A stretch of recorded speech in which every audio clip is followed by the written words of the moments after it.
While the steep drop in oil prices might spell doom and gloom for Canada's oil-rich provinces, Ontario may be in a position to benefit from the shift. Let's find out how. From Mike Moffat, Chief Economist at the Mowat Centre and Professor at Western University's Ivey Business School. Brian Milner, Senior Economics Writer and Global Markets Columnist at the Globe and Mail. And Ellen Acherney, Wall Street Journal Canada Bureau Chief and Global Resources Editor. And it's good to see you three back in our studio again in this brand new year of 2015. Shall we bring this graphic up for starters here, just to sort of show everybody what you all instinctively already know, which is oil is going down, down, down. Let's bring this chart up, which shows that Brent crude, right, three different types of oil that are measured. Brent crude, $125 about a half a year ago, and down since then. Western Texas Intermediate, $115 back in June, down and down again since then. And Western Canada Select, $94 back in June, down and down once again. These are all figures expressed in Canadian dollars from Natural Resources Canada. I think we need to start, Brian, by finding out why the price of oil has dropped so much so quickly. Well, I mean, the simple economic answer is that there's too much supply and not enough demand, and I think that's exactly what's happening. I know the Saudis like to blame speculators for doing all this, but that's not really what's happening. There's been a huge increase in oil production in the United States because of shale, but even other countries that have been able to ramp up production. Iraq is back producing oil. Libya has started producing again. And all that demand, all that production is coming on stream at a time when some of their biggest markets have a lot less need for it, China and Europe especially. Elena, would you add anything to that? Yeah, I think on the why is it continuing to go down so quickly point, it's worth noting that, as Brian says, there's this imbalance between supply and demand, and you might expect that to come back into balance, but the producers on the supply side can't pull back as quickly or aren't pulling back as quickly. There's a reluctance to do so for a number of reasons, and demand just isn't coming back, isn't elastic. It's not returning. So places like China, for example, that was a big driver of demand for oil over the last number of years, growth there, or the rate of growth has slowed. So that's not helping to correct the oversupply problem quickly. But Mike, when you look at demand, look in the streets. Canadians don't see Canadians driving any less. Americans don't see Americans driving any less. In fact, they might be driving more, given how cheap gas is these days. So how can demand be dropping that much? Well, I think it's more of a worldwide phenomenon. So we're seeing Europe go into a double or triple or quadruple dip recession. I've sort of lost count. China is weakening. And you're seeing countries like Indonesia that are hit by this oil price decline. So how they're reacting to that is cutting subsidies for gasoline consumption for consumers, which is dropping demand even further. So we're like anything in economics, this is simply supply and demand, and we have a situation where supply is going up and demand staying relatively flat. I'm not sure, Brian, how many people a year ago, when oil was going for more than $100 a barrel, how many people saw that it would lose half its value in this little period of time? So having said, all right, start with that. I would say very few, because that's the psychology of the human being. The past must continue, right? It's not going to change. I'm so used to this is the way it's going to be, and that affects everyone from investors to consumers to producers. They always feel that what happened before is going to keep happening in the future. That's not the way it works. So obviously that's not the case this time. So do we have any sense about how low it can go? Well, I mean, I think there are different forecasts, and it would sort of be crystal ball gazing to try to say how low. I mean, some people are suggesting well under 40 before it bottoms out, and I think the timeline also is very variable. A lot of people saying second half of 2015 could see some increase, or into 2016. But really, what I think will help us to start to see where the bottom is when we start to see signs of probably production coming off in the U.S. So some of the places in the U.S. where it is less profitable to produce at these prices, in other words, higher cost places like the Bakken. And when that production starts coming off, that will be a good indicator that we may start to see a correction in the supply-demand imbalance. And again, when you say 40, because once again, if we were US dollars, okay, because once upon a time, 40 Canadian, 40 US, same thing. Not anymore. We're talking it's usually denominated in US dollars, so 40 US. Big picture impact on the Canadian economy as a result of this tumble. What do you see? Well, it's certainly not good for Alberta, it's not good for Saskatchewan, and it's not good for Newfoundland. But this is fantastic news for southwestern Ontario. And honestly, I think we're owed it. We've had 10 years of economic struggle. And it's good for three reasons. The one thing that gets a lot of focus is the Canadian dollar. But as well, there's lower transportation costs, although that's somewhat offset by the lower Canadian dollar. But the big gain here is the fact that the U.S. economy is so much stronger. We're expecting 17 million auto sales in the U.S. We haven't hit that level since 2001. A lot of those auto sales are going to come from places in southwestern Ontario. So this is fantastic news for us. And big picture for the U.S. economy? Oh, it's great news for them as well. They're still, despite all of this production coming online, they're still a large oil importer. So this is like a major tax cut for American consumers. They have a lot more money in their pocket, and some of that money is going to find its way to our auto manufacturers. But Elena, here's something, I guess a circle I need squared to figure this out. The U.S. economy, as we're hearing, benefits from lower oil prices. Right. But the U.S. has now become, I think, the #1 oil exporter in the world. No, sorry, the U.S. still imports. The U.S. actually has a ban, still has a ban on oil exports. They're the #1 exporter of finished oil products. Of finished oil products, okay. Which presumably you'd like a very high price for that in order to do well. Right. So figure this all out for me. On the one hand, on the other hand, how does it come out in the wash? Okay, so the U.S. is still a net importer, as we've discussed, okay. And so that actually means that a lower price will help the U.S. and they'll benefit more fully. Consumers there, if they spend more because they're saving on gasoline, that will actually help the U.S. economy more than it will in Canada. So the same dynamic will play out in Canada, but because we are so heavily reliant on crude exports, and that makes up such a chunk of our terms of trade, that's going to hurt Canada more. The lower price will hurt Canada more than the lower price will hurt the U.S., if that makes sense. Okay, but again, if the U.S. is the #1 oil producer right now. Well, they're not the #1 producer of crude in the world. Saudi Arabia is still the #1 producer. What were you telling me a second ago about they're #1? They're the in what? #1 exporter of diesel oil, especially to Europe. They're the #1 exporter of distillates. All these things that are sort of refined or semi-refined, okay. They are the #1 exporter in the world of those products. But they want a high price for that product, right? Their oil companies certainly do. But at the same time, when you look at the balance of things and all the crude they still have to import, and they import a lot less than they used to, but they still need it, and they need it even to keep their refineries running, that sort of balances out a bit. Overall, because the U.S. is a consuming nation and not a producing nation, it will benefit from lower oil prices overall. Now, there will be some parts of the U.S. that will suffer. Obviously, refinery jobs will be cut. Production jobs eventually in the shale producing areas will go. There will be a lot of ancillary jobs attached to that industry that will disappear. That's problematic, but it's much more problematic for Canada. Right. Should we do another chart here? Because we've talked about it, Mike, I'll build on what you were saying a moment ago about what this is doing to the Canadian dollar as well. If we can, let's bring this up. Plummeting oil prices has meant, and look at those lines, that basically reflects what's been going on since the middle part of last year. Brent crude, Western Texas Intermediate, and Western Canada Select all going down, down, down. And what's that done to the value of the Canadian dollar? Well, close to par back in June. In December, down again. And most recently, down again. So, again, as we look at the big picture here, we figure all this out. Is this a zero-sum game? In as much as, if it's bad for Alberta, it's good for Ontario? Yes? Well, there's certainly an offset there, and the Premier spoke to that she said that the Ontario's economy can act as a buffer.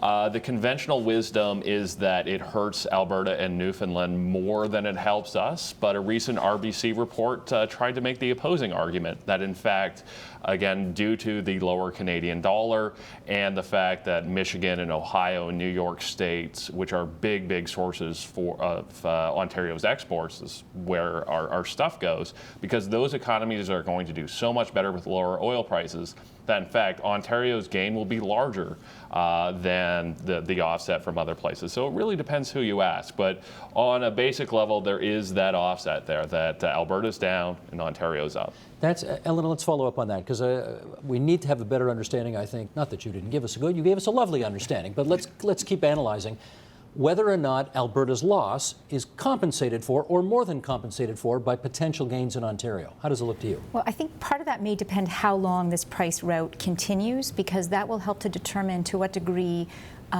energy producers pull back on expansion and investment. And that's going to be a key determinant of how this plays out in the Canadian economy. What's the timeline on that? Well, I think that's the part we don't know, Yeah. and that's what we were saying about 2015 into 2016.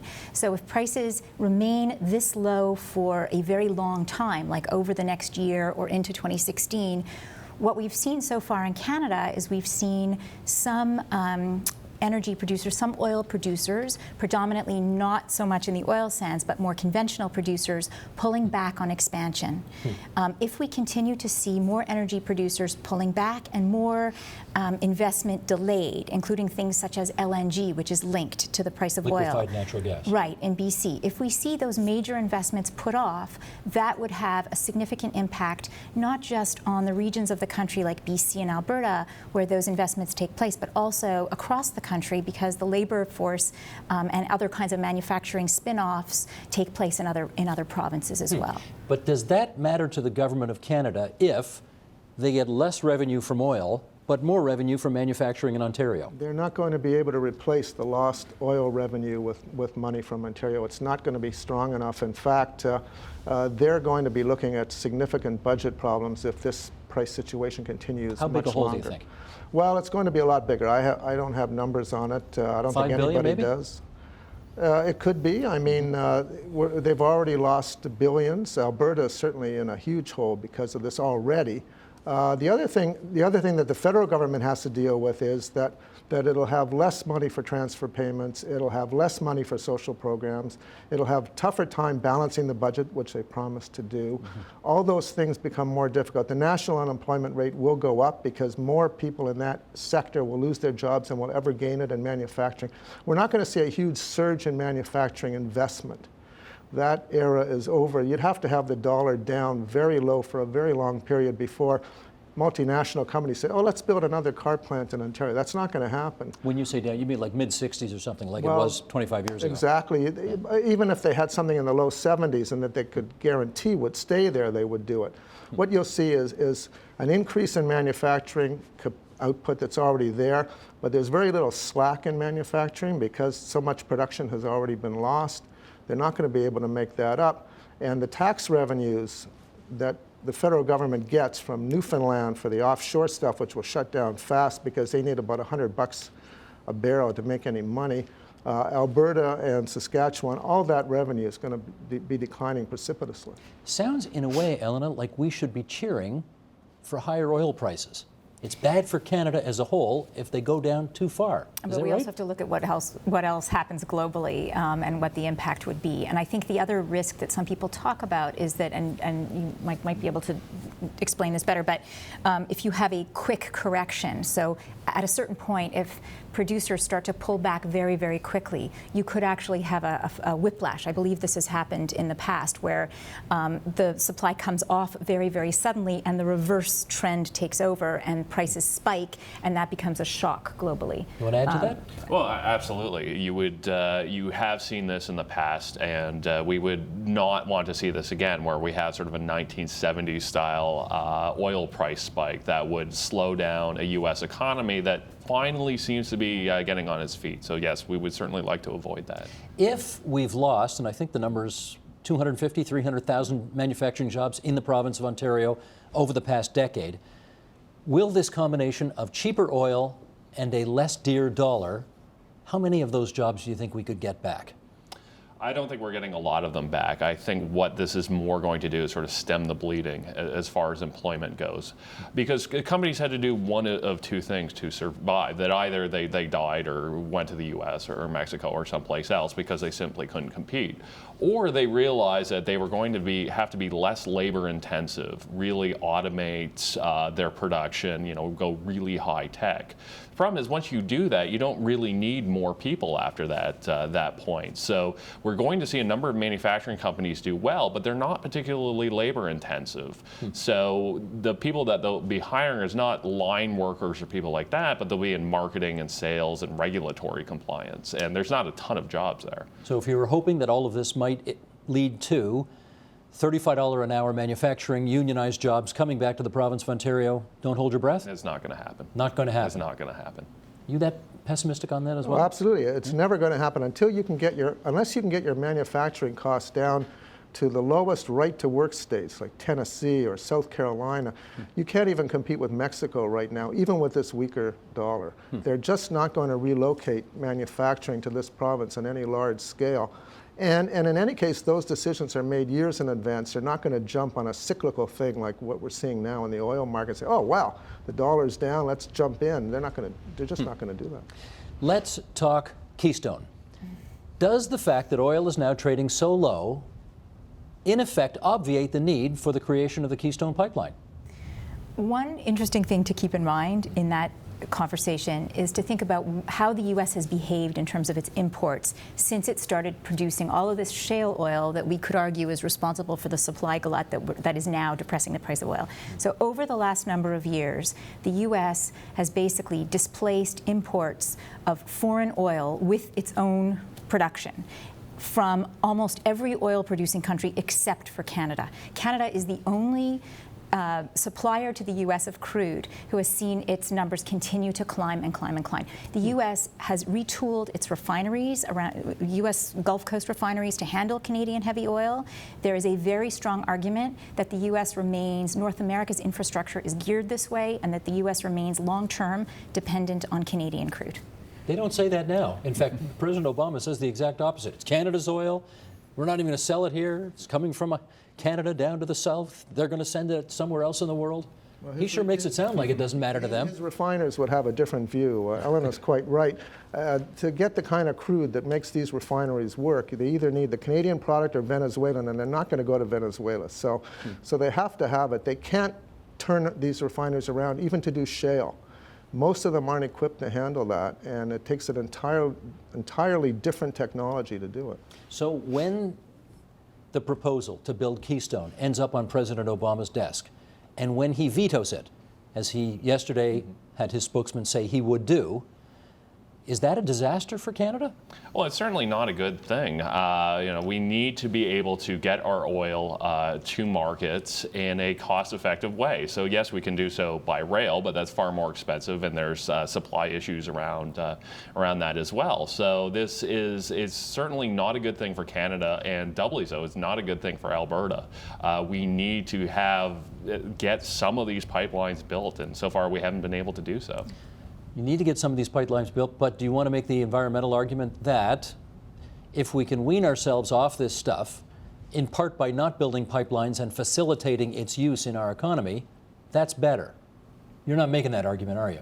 Well, I'm a bit of a tree hugger, so I don't mind. I don't mind that argument. I was thinking more what this means for Alberta's oil sands. But overall, that there's this question of, is the oil going to get to market anyway? And I think in many cases it will. It will just do so through far more expensive means. They're not going to stop producing it. We're not leaving a carbon-based economy anytime soon. It doesn't matter how many of these alternative projects get up and running, they can't replace what they already have. We're going to have oil, natural gas, and coal fueling this world for decades to come.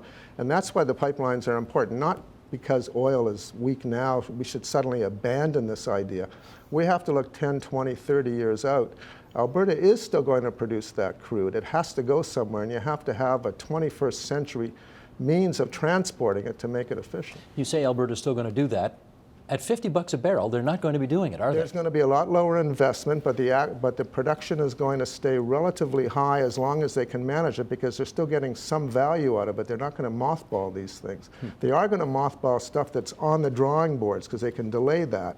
But even stuff that's half built, they're going to continue building it because they've already sunk so much money into it. Do you agree with that?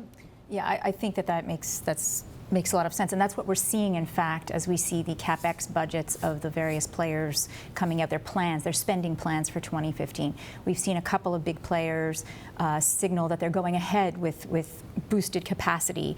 They're going to continue to increase their output. Even at $50 a barrel? Yeah. And in part that reflects what Brian is saying. They've built these huge, think of them as factories. They've spent billions of dollars. This is part of the reason that we ended up with an investment, foreign investment discussion in this country, that this stuff is so expensive to build that these companies had to borrow or get partners overseas to get the capital. Now that they've done that, they're able to continue producing barrels of oil it still makes sense to continue producing that oil. So they will keep going. But not for very much longer, I presume. You can't, if it costs $100 a barrel to bring it out of the ground and you can only get 50 for it, that can't go on ad infinitum. It doesn't actually cost $100 once you've built the infrastructure. Okay. So you can actually, as I understand it, continue throwing off cash at $40 a barrel once you've built it. The people who are going to have trouble, as Brian says, are those whose plans are on the drawing board, who have yet to build those expensive facilities. The ones who've already done that might as well keep selling their wares. I see. But if you're starting from scratch and you need $100 a barrel to turn a profit for the oil sands, what's the number for shale? Anybody know that? How much do you have to get for shale? Well, there are claims that they can make money in some shale deposits at $50 a barrel. So that's why they're still golden. But most analysts say they really need at least 80 to be comfortable with this. Nevertheless, they will also continue producing because, like most oil producers, they have high debt levels. They have to meet those obligations. If they stop producing, then they can't pay. Do you think that the Greenpeaces of the world are just like licking their chops right now at how ironic the situation is right now for oil producers? I mean, this may be... Well, they're certainly going to be very happy that the public impetus to build these pipelines is going to obviously wane. It'll make it easier to block them and delay them because the oil industry will say, well, what the heck, if it's delayed a few years, that's probably better for us. But I don't know if they're going to be licking their chops until the world switches to something else entirely, and we're not going to see that in decades to come. We're not, but Mike, does this help us get closer to that day whenever it comes? Actually, if anything, I think this gets us further, that when oil is at $120, $140 dollars a barrel, you might think, okay, well, this is starting to get really expensive. Why don't we start to look at alternative technologies? But when we're at the pumps and we're seeing that the liters go up faster than the dollars, a lot of people start to think, you know what, maybe I will get that SUV next time. So it would be a little ironic where you have people who have pushed for carbon taxes and higher carbon prices to be championing lower gasoline prices. This is, by the way, though, a great time if you want to tax petroleum products. But I don't see any governments running in there to fill that difference. No, if the U.S. did this, they could probably wipe out their entire deficit, but they won't. If they had a national tax, taking advantage of these low prices, it would be the perfect time to do it. Can you speak on that as well? Because Canadians obviously, excuse me, at a certain point, they didn't like it, but they were prepared to show up and put $1.35, whatever, gas into their cars. Now it's below $1. It's a windfall, to be sure, but should governments be racing in there to try to recover some of that money and maybe work on their deficits a bit? What do you think? Well, I guess the question then is you would be eliminating whatever boon, the windfall, as you put it, that the consumer gets. So but you'd be paying down debt or maybe working on your deficit. That becomes a more philosophical, but you'd be eliminating part of the offsets that we were talking about earlier. You'd make it, and particularly in the U.S., if we as Canadians are counting on that increased spending power of those consumers who are saving on gasoline to help boost our exports in Ontario, if it gets taxed away, then there goes that offset. Gotcha. I don't hear anybody talking about peak oil anymore. You all laugh, you all smile. What happened to that big debate? Well, I mean, when prices go up, exactly. New technologies come into play, like we saw, and sort of solve that problem. And I think that was the problem with the whole peak oil argument, that was, well, if technology stays where it is and demand stays where it is and prices stay where they are, then we'll peak. But that never happens. That's you can't just assume that nothing is going to change, because that's the one constant we always have is change. Elena? Yeah, and to be fair to peak oil proponents, I think that was before shale. Yeah. right? Oh, yeah, much before. So you could argue that everything changed in With fracking. 2008, when that first well was drilled in the Eagle Ford in Texas. Brian, let's talk OPEC. In November, last November, OPEC met. They decided not to slow down production, which they often do in the past, to try to get the price up. They decided to let her rip. How come? Well, we should point out that the Saudis still control where OPEC goes and all these things because it's by far the biggest producer in the whole cartel. The proponents of cutting dramatically were Iran, Venezuela, to some extent Nigeria. These are countries that are already having huge economic problems. They would like to keep oil prices as high as possible, and the best way to do that is to cut production. The Saudis have an entirely different agenda. First of all, they have $800 billion in foreign reserves, so they can do this for a long time. Second of all, they have geopolitical interests that are actually helped by falling oil. Like what? Well, on the economic side, they keep their market share, and they can even increase it because they can produce oil cheaper than anybody else in the world, and they can make money doing it. That tends to push higher cost producers into trouble, including shale producers. That will eliminate some of their competition in key markets. On the political side, it screws Iran, which the Saudis love to do. Is that a technical business term? It is, yes. I've used it many times. And it makes life a lot tougher for Venezuela, whose economy has collapsed anyway. And it doesn't help Russia either, as we know. That, in turn, is useful to Washington. Washington has been trying to pressure the Russians for a long time with sanctions and other measures to stop being so boisterous in Eastern Europe and to get out of Eastern Ukraine. One of the ways to do that is to really cripple Russia financially. The best way to do that is to cut the price of oil dramatically, which has happened. The Saudis are actually helping Washington in that policy. At the same time, knowingly, or I believe they do know exactly what they're doing. And meanwhile, it also enables the Saudis to get more market share in places like China because the Russians cannot produce more than they already are, but the Saudis can if they want to. We're going to talk more about Russia a little later in the program, but can the Saudis, if oil's at $30 a barrel, do the Saudis still make money at that level? I'm not even sure that that's. I think that for the most part they do. The problem is that all of the government social programs and government infrastructure is built on having $50, $60, $70 barrels of oil. So yes, the producers still make money. The government makes money, but when you're making spending predictions, when you're making your spending plans based on higher oil prices, that becomes a problem. Now, fortunately, they do have so much in foreign exchange reserves that they can just let it ride for a while and still be fine. You know, when oil is trading at a relatively reasonable level, and everybody, when you start hearing predictions that it's going to go to $100, $150, $200 a barrel, and people say, oh, no, it can never go that high, no one sort of sees how it's going to get there.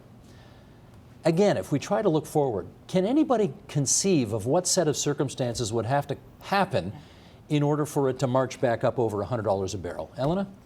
Well, I think the first thing, again, it's about supply coming off in the U.S. So if it's bad enough that enough U.S. companies either start to default on their debt or their assets are so distressed that they get picked off by other people, or you see a wave of consolidation, then that could change the dynamics of the industry enough in the U.S. that supply comes off very dramatically. And then that could they put would the price up. Yeah, and then you'd start to see more imports from countries that have been displaced, and that would. You'd also need a strong recovery in key economies like China and Europe. I mean, these are big consumers of oil. If those economies recover sufficiently while production is declining, then it comes back into balance, and then it's market forces at work, and you certainly can see oil go back up. And once it starts rising, you have that impetus for it to go higher because speculators do jump in, and that drives it even higher. But all of the conditions you just suggested, none of that's at play right now, right? Nobody's predicting big booming China coming back again, or India coming back again, or Europe. It could be the exact opposite. Could be the opposite. You could have a serious recession, global recession. That would take prices even lower. Okay. Guys, thanks a lot for this. I think we know it a lot better now. You're not going anywhere. We're not done with you yet. But let's thank Mike Moffat, the chief economist at the Mowat Center, professor of business, economics, and public policy at the Ivey Business School at Western University. You need a longer title. That title's not long enough. And Ellen Cherney, the Wall Street Journal, Canada Bureau Chief, Global Resources Editor as well. Thanks to the two of you for being here. Support Ontario's public television. Donate at tvo.org.